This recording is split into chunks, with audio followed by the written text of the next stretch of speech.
Good morning students. जैसा कि lockdown चल रहा है और आपके रमज़ान भी चल रहे हैं, दुआ करता हूँ कि आप सभी घर पे खुश होंगे और आप अच्छे से रमज़ान रोज़ा रखा होगा और खुदा आपकी दुआएं कबूल करें। जैसा कि कल हमने पढ़ा था वर्कर्स की क्या रिस्पॉन्सिबिलिटी होती है जहाँ पे वो काम करता है, और आज हम पढ़ेंगे उसी की अगले वाली slide, that is electric shock.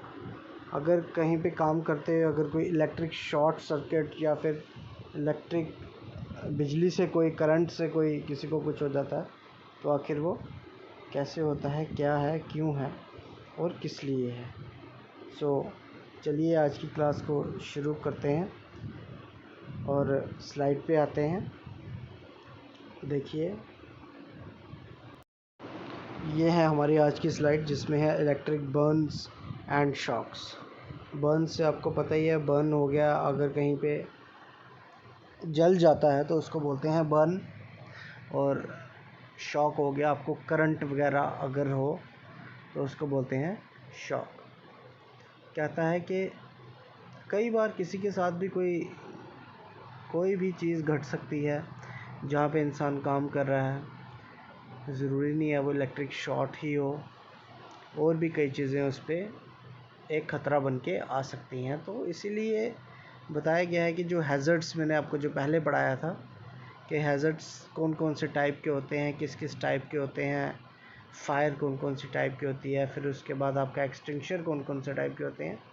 उसी चीज़ को नज़र में रखते हुए आपने क्या है कि ये जो हमारा सेशन शुरू हुआ है इसमें हमने पढ़ना है कि आखिर इलेक्ट्रिक शॉक जो है वो क्या है, अगर इलेक्ट्रिसिटी से करंट से कोई जल जाता है तो वो क्या चीज़ है।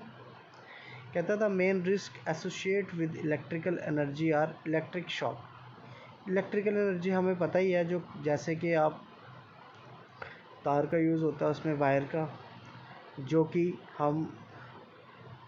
आपने भी देखा होगा आपके घर में जो इलेक्ट्रिसिटी आती है वो जो खंबे पे आपके वहाँ पे जो पोल होता है, पोल पे जो नेगेटिव पॉजिटिव जो होती है न्यूट्रल, वो जो मिलती हैं AC DC जिसको कहते हैं डायरेक्ट करंट, वहाँ से आपके घर के लिए अगर आपने करंट लाना है, कोई भी इलेक्ट्रिकल इक्विपमेंट चलाना है तो उसके लिए इलेक्ट्रिसिटी होना बहुत ज़रूरी है। तो उसी को बोलते हैं इलेक्ट्रिकल एनर्जी। अब इलेक्ट्रिकल एनर्जी का मेन रिस्क क्या होता है, इलेक्ट्रिक शॉक। इलेक्ट्रिक शॉक हो गया करंट। कहता है ड्यू टू डायरेक्ट और इनडायरेक्ट कॉन्टैक्ट। डायरेक्ट हो गया, अगर आप देखिए कई बार आपको पता ही है कि डायरेक्ट पोल पे जो तार होती है उसका करंट बहुत ही ज़्यादा होता है, एक आम इंसान उसे झेल नहीं सकता है, ठीक है। इनडायरेक्ट या डायरेक्टली अगर वो कांटेक्ट में आ जाती है करंट, तो हमारे जो हम तो लिविंग बीइंग हैं, हम तो सांस लेते हैं, हमारे अंदर ऑर्गन्स हैं, ठीक है, और हम ज़िंदा हैं। तो क्या होता है कि डायरेक्ट या इनडायरेक्ट वो करंट हमारे जो है जिस्म में अपना एक पकड़ कर लेती है। उससे क्या ख़तरा होता है, उससे ये ख़तरा हो सकता है कि अगर करंट ज़्यादा पकड़ ली जाए किसी इंसान के अंदर, वो इंसान जल भी सकता है। कई बार आपने देखा होगा कि कई बार हम सुनते भी हैं कि इलेक्ट्रिक करंट से क्या होता है कि वो जल गया इंसान, है जल गया उसका एक जो, जैसे कई बार कोई पोल पे काम कर रहा था, आपके दरहाल में भी एक बार हुआ था ऐसा ही, उस बेचारे की डेथ हो गई थी उस इंसान की। वो बिजली डिपार्टमेंट में काम करता था और पोल पे कुछ ठीक कर रहा था, डायरेक्ट करंट पीछे से आ गई और उसकी डेथ हो गई थी, ठीक है। तो उससे क्या हो गया कि देखिए वो तो ज़िंदा था, उसके अंदर ऐसा वो झेल नहीं सका उसे और वो मर गया बेचारा। इसलिए इलेक्ट्रिक के साथ जब भी आप कोई भी काम करते हैं इलेक्ट्रिसिटी के साथ या इलेक्ट्रिक एनर्जी के साथ, तो आपने बहुत सी चीज़ों का हिदायतें बरतनी है।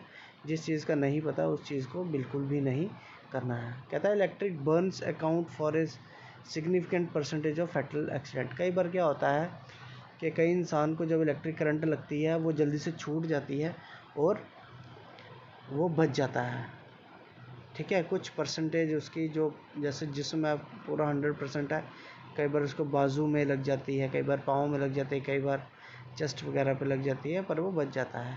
पर कई कई बार ऐसा होता है कि वो बचने की हालात में नहीं रहता है। तो इसलिए हमें ये होना चाहिए कि जब भी हम इलेक्ट्रिक करंट से अगर हम कोई कर रहे हैं उस पर काम, तो हमें देखना चाहिए कि पीछे से वो बंद है या नहीं है। कई बार हम घर पे भी काम लगाते हैं इलेक्ट्रिसिटी का, तो हमें ये हिदायतें बरतनी चाहिए कि जो इंसान काम करने आया है उसको या तो वो बोले आपको, या तो आप उसे बोलो भाई पीछे से सारी बंद कर ले लाइट, या फिर पोल से तार उतार ले, फिर जाके काम करे, ताकि किसी को कोई नुकसान ना हो।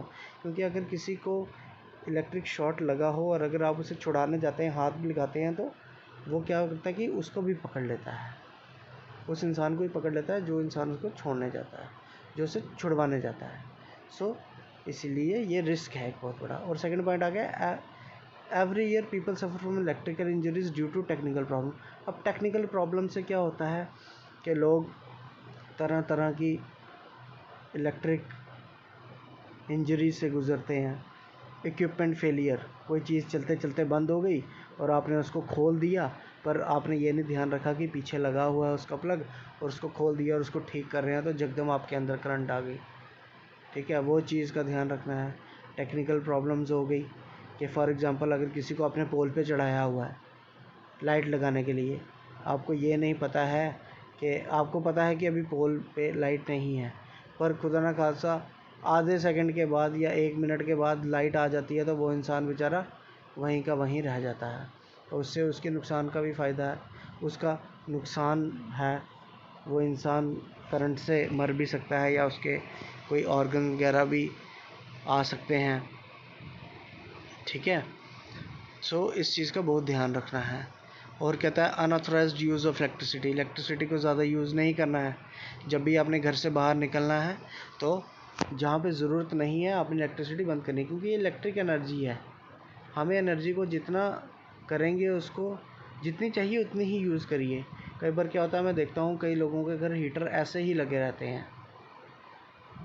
ठीक है, लाइट है तो वो हीटर लगा के रखते हैं, लाइट है तो अपने रूम की लाइट जगा के रखते हैं, चाहे आपके घर में 4 कमरे हैं, ठीक है, और आप लॉबी में बैठे हो या बाहर बरामदे में बैठे हो या आंगन में बैठे हो, आपके अंदर फ़ैन भी चल रहा है, ठीक है, लाइट भी चल रही है, चार्जर भी चल रहे हैं without use.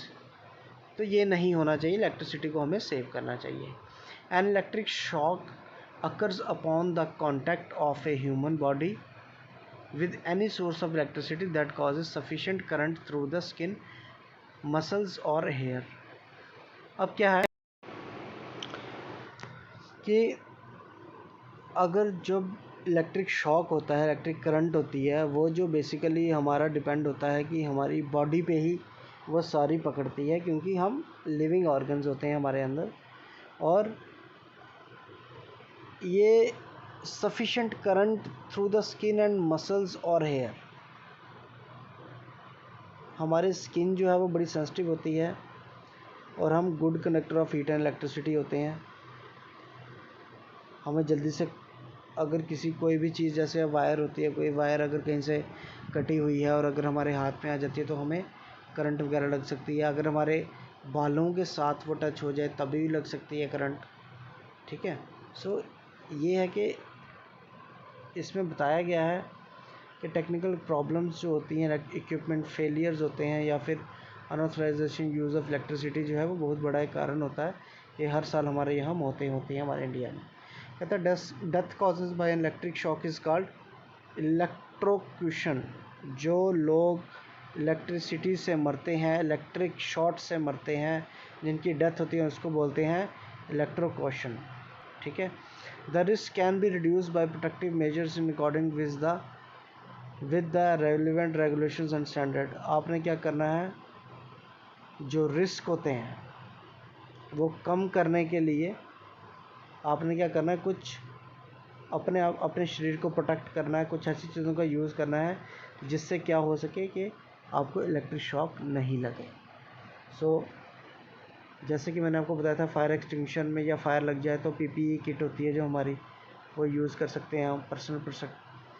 Personal protective equipments होते हैं वो यूज़ कर सकते हैं, ग्लव्स, फिर उसके बाद अपना सूट्स होते हैं कुछ फायर फाइटर के, और कुछ पूरे शूज़ होते हैं। तो उससे हम फायर का वो कर सकते हैं बचाव, कि हमारी हेल्थ को कोई, हमारी बॉडी को कोई नुकसान ना पहुंचे। तो ऐसे ही इलेक्ट्रिसिटी करंट से हमारे शरीर को नुकसान ना पहुंचे, हम सेफ़ रहें, तो उसके लिए अलग अलग चीज़ें होती हैं जिसको यूज़ करके क्या होता है कि हमें इलेक्ट्रिक शॉर्ट या इलेक्ट्रिक बर्न से हम बच सकते हैं। So this is all for today. So बच्चों, thank you, stay home, stay safe, and have a nice day.